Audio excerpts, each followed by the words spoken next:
Some connections don't rush in. They settle quietly until she says, "Don't try to fight what's already happening." I didn't notice her all at once. She arrived the way calm does, without announcement, without asking for attention, just a presence that slowly shifted the air around me. It was late afternoon, the kind where the light turns soft and honey-colored, stretching through the windows and settling on everything it touches. I was sitting alone, pretending to focus on my laptop, when I became aware of her standing a few feet away. Not because she was loud, not because she demanded space, but because something in me grew still. She moved with an ease that felt practiced, not hurried, not hesitant. When she set her bag down, the leather made a quiet sound against the chair, and she smoothed her hand over the strap as if grounding herself. I noticed the details without trying. The gentle line of her jaw, the way her hair framed her face without effort, the calm confidence in her posture. She looked like someone who had learned how to take up space without needing permission. Our first exchange was simple, almost forgettable. She asked if the seat beside me was taken. When I looked up, her eyes met mine and stayed there. Not searching, not shy, just open, present. Her voice was warm, low, steady. It carried the kind of ease that comes from knowing yourself well enough not to rush. "Go ahead," I said, shifting my things to give her room.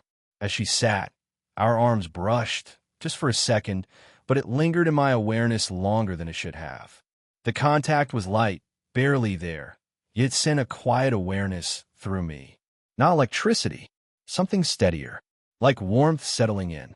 She thanked me, smiling softly, and when she did, it reached her eyes. Not the polite kind, the kind that made you feel included. For a while, we existed side by side in silence. The soft clink of cups, the muted conversations around us, the hum of the room filling the spaces between thoughts. I told myself that was all it was, shared space, nothing more. But then she glanced over. "Are you actually working?" she asked. "Or just trying to look like you are?" I laughed before I could stop myself. The sound surprised me. Too easy, too genuine. I admitted the truth, and her smile widened, pleased but not teasing. We talked after that, slowly, about nothing that mattered, and somehow everything did. She listened in a way that made pauses feel welcome. When I spoke, she didn't interrupt. She didn't rush me. Her body angled toward mine naturally, one leg crossing the other, her knee just a little closer than necessary. Every now and then, her hand would move as she spoke, graceful, deliberate, and I found myself following those small gestures more than her words. When she laughed, she leaned back slightly, her shoulders relaxed, like she was comfortable enough to let herself be seen. What unsettled me wasn't attraction. It was familiarity. I felt like I'd stepped into a conversation already in progress, one I didn't remember starting, but somehow knew how to continue. And when she stood to leave, gathering her things with the same unhurried calm, she paused. "It was really nice talking with you," she said, meeting my eyes again. As she walked away, the space beside me felt quieter than before. I didn't know her name yet, but I already knew one thing. This wasn't going to stay small. Seeing her again didn't surprise me. What surprised me was how natural it felt, like something quietly expected had finally arrived. It started with coincidence, or at least that's what I told myself. Same place, similar time of day. She would appear with that same unhurried grace, always aware of her surroundings, always composed. And every time our eyes met, there was that brief pause, just long enough to acknowledge something unspoken, never long enough to make it obvious. "Back again?" she asked one afternoon, her smile already forming. "Seems like it," I said, and the way she nodded, as if that answer satisfied her, settled something in me. We began sitting together without asking. Our conversations unfolded easily, drifting from small observations to longer reflections. She had a way of responding that made me feel heard, not just listened to, but understood. When I spoke, she leaned in slightly, resting her forearm on the table, her chin hovering above her hand. Her eyes never wandered. Sometimes, when she laughed, her fingers would brush my arm, light, unintentional, yet precise. Each time it happened, I felt it all the way through me. Not a jolt, not a rush, just awareness. A quiet acknowledgement that I didn't pull away from. I started noticing her in fragments. The faint scent of her perfume when she leaned closer, subtle, warm, nothing sharp. The way she tucked a loose strand of hair behind her ear when she was thinking. The calm confidence in her posture, as if she had nothing to prove and no reason to rush. She talked about her life in pieces, never all at once. Stories of places she'd lived, moments she'd learned from. There was depth there, lessons earned, not rehearsed. I listened, drawn to the steadiness of her voice, the reflection in her words. She didn't speak to impress. She spoke because she meant what she said. In contrast, when I talked, I became more aware of myself. My uncertainty, my openness, the way my thoughts sometimes stumbled forward before I could organize them. She never made me feel smaller for it. If anything, she seemed to find something in my honesty that held her attention. One evening, the room grew quieter than usual. The light outside dimmed, softening the edges of everything. We sat closer than before, our shoulders nearly touching. When she reached for her cup, our fingers met. This time, neither of us moved away right away. Her skin was warm, steady. She glanced at our hands, then back at me, her expression unreadable, but not uncomfortable. Slowly, she withdrew, leaving behind the memory of contact like an echo. I realized then how easily this had grown, how quickly she had become part of my routine. Not as a distraction, but as a presence I looked forward to, someone who made the world feel a little more focused, a little more grounded. Walking away that night, I tried to name what I felt. It wasn't longing. It wasn't infatuation. It was something quieter, familiarity. And that was what unsettled me most. Because familiarity like that doesn't come from nowhere. It comes from staying. It was the silence that changed things. Not the comfortable kind we'd grown used to, the easy pauses that slipped between words without needing to be filled. This was different, heavier, a silence that pressed in gently, asking to be noticed. It was later than usual. The place had thinned out, voices fading until there was only the low hum of the room and the soft clatter of something being cleaned in the distance. She sat across from me, her posture relaxed, one ankle crossed over the other, her hands resting loosely in her lap. The light caught the curve of her cheek, softening her expression. We'd been talking about nothing in particular when the conversation slowed.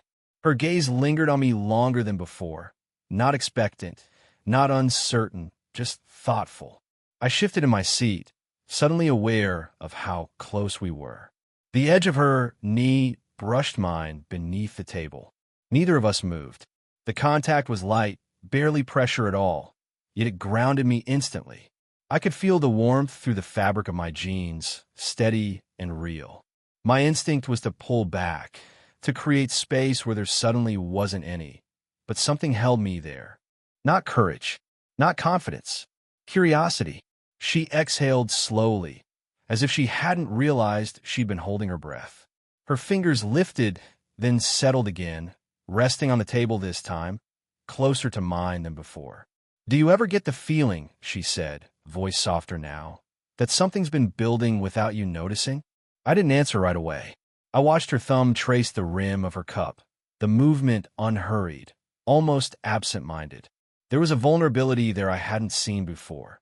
Not in her posture, but in the way her eyes searched my face briefly, then steadied. I nodded. It felt safer than speaking. She smiled, but it wasn't the warm, effortless smile I'd come to know. This one was quieter, more restrained. I became suddenly aware of everything I hadn't been saying, of how often I caught myself holding back, changing subjects, leaning away, telling myself this closeness had a limit. I told myself it was respect. I told myself it was maturity. But sitting there, with her knees still resting against mine, I wasn't sure anymore. She spoke again, carefully, about loneliness, not in a dramatic way, but in the calm, honest way of someone who had learned to live with it. She mentioned mistiming, choices that made sense once, even if they left space behind. As she talked, she reached for her glass. Our hands touched again, this time deliberate. Her fingers rested over mine, warm and steady. The contact sent a quiet pulse through me, not excitement, but clarity. For a moment, I forgot every reason I'd had to keep distance. Then reality crept back in. I pulled my hand away slowly, gently, as if not to startle her. The absence felt immediate. Too loud. She noticed. Of course she did. Her hand stilled, then withdrew, returning to her lap. She didn't look hurt, but something in her expression shifted. Not disappointment. Acceptance. I should go, I said, standing too quickly. She nodded, rising with the same composed grace as always. When she met my eyes, there was no accusation there, only understanding. And something else, something unresolved. As we parted, the space between us felt wider than it ever had. Walking away, my chest felt tight. Not because I'd crossed a line, but because I'd recognized one.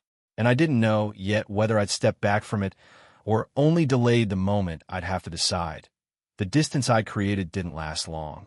It never does when something real has already taken shape. When I saw her again, there was no awkwardness, only a quiet awareness of what had been left unsaid. She greeted me with the same soft smile, but this time it carried restraint, like she was giving me room without withdrawing completely. I respected that, and somehow, that respect made the pull between us stronger. We chose a quieter corner that evening. The light was dimmer, the noise gentler. She sat beside me instead of across, close enough that our shoulders nearly touched. Not touching, but close enough to feel the warmth of her presence, steady and grounding. For a while, we talked about ordinary things, safe things, but the space between us held more than words. I could feel in the way she shifted slightly toward me when I spoke, and how her knee angled toward mine, unhurried, intentional. Eventually, she fell silent. "I've been thinking," she said, her voice low, careful, "about the way some connections don't ask permission." I turned to her then, really looked at her. Her hands were folded loosely in her lap, fingers intertwined, not tense but thoughtful. When she met my eyes, there was vulnerability there, not insecurity, but openness, the kind that risks being seen. She spoke slowly, choosing each word with care. She didn't name feelings outright. She talked about timing, about how closeness can arrive unexpectedly, and how pretending it isn't there can feel lonelier than acknowledging it quietly. As she spoke, her hand lifted slightly, hovering between us, hesitant for the first time since I'd known her. I closed the distance without thinking, resting my hand over hers. The contact was gentle, deliberate. Her skin was warm, familiar. Her fingers curled instinctively around mine, not gripping, just settling. I felt her thumb move once, slow and grounding, as if anchoring herself and me in the moment. Neither of us spoke. The room seemed to recede, leaving only the steady rhythm of breath and the shared weight of what we weren't saying. I became aware of her leaning in just slightly, her shoulder brushing mine. The contact sent a calm certainty through me. "I don't want to rush anything," she said finally, barely above a whisper. "I don't either," I replied, and meant it more than anything I'd said in a long time. She smiled then, soft, relieved. She leaned her head against my shoulder, tentative at first, then resting there as if it belonged. The weight was light, but the trust it carried felt immense. I tilted my head slightly, just enough that my cheek brushed the top of her hair. The scent of her, clean, warm, familiar, settled around me.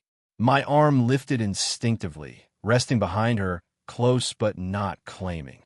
We stayed like that for a long moment. No promises, no declarations, just shared stillness. When she eventually pulled back, her hand lingered in mine. Her fingers squeezed once, gently. "Thank you," she said, not for the touch, but for the understanding. As we stood to leave, the hesitation I'd carried for so long felt quieter. Not gone, but softened. Because I realized then that confession doesn't always come in words. Sometimes it arrives in trust. We didn't plan that evening to be different. That was the strange part. Nothing about it felt staged or intentional. Only inevitable, like a conversation that had been waiting patiently for the right silence. It was later than usual when we found ourselves together again. The room was nearly empty, lights dimmed low enough to soften every edge. Outside, the sky had settled into that deep blue that feels calm but heavy with possibility. She stood beside me, near the window, arms loosely folded, watching the reflection of the streetlights as if they held answers. I could feel it, the weight of everything we'd circled around without naming. She turned toward me slowly, her expression calm but open. There was no hesitation in her eyes now, only certainty shaped by care. "I know you've been holding back," she said gently, not accusing, observant. "I can feel it when you pull away." I swallowed, unsure how to explain the tangle of thoughts I kept locked inside. How I worried about timing, perception, the quiet fear of wanting something that felt bigger than me. She stepped closer before I could respond, not invading my space, entering it with permission. Her hand lifted and rested at my waist, fingers warm through the fabric of my shirt. The touch was steady, grounding, as if she were anchoring both of us in the present. Her forehead came to rest against my chest. I felt her exhale there, slow and controlled. Her cheek brushed lightly against me, soft and deliberate. My heart beat louder than I expected, and I wondered if she could feel it. "I'm not asking you to rush," she said softly. "I'm asking you not to deny what's already here." She pulled back just enough to look at me, her hands still at my sides, thumbs resting there like quiet reassurance. "Don't try to fight what's already happening." The words weren't dramatic. They didn't need to be. They landed with the kind of truth that settles rather than strikes. I lifted my hands slowly, giving her time to pull away if she wanted. She didn't. My palms rested against her back, feeling the warmth through her blouse, the gentle rise and fall of her breath. I drew her closer, and she fit there naturally, as if this space had always been meant for her. She turned her face slightly and pressed a soft kiss to my cheek, lingering, unhurried. Her lips were warm, reassuring, not claiming, inviting. I closed my eyes, resting my cheek briefly against her hair. The scent of her filled my senses, calming every doubt I'd carried. In that moment, the world outside the window felt distant and unimportant. We stayed there, wrapped in a quiet embrace, letting the moment stretch without forcing it into something more. Her hand slid slowly up my back, fingers resting between my shoulders. The touch carried trust, acceptance. When we finally parted, there was no uncertainty left between us, only understanding. Not everything had been decided, but something had been chosen. And for the first time, I wasn't afraid of where this might lead. After that night, nothing felt rushed, but nothing felt unclear either. We didn't label what had begun between us. We didn't need to. There was a quiet agreement in the way we showed up for each other, and how our time together became more intentional, less accidental, less coincidental. When we met, we sat closer now, close enough that our shoulders touched without hesitation. Her hand would find mine naturally, fingers threading together with an ease that felt earned. The first time it happened, I remember noticing how perfectly her hand fit against mine. Not smaller, not larger, just right. Steady. We talked more openly, too. About boundaries. About pacing.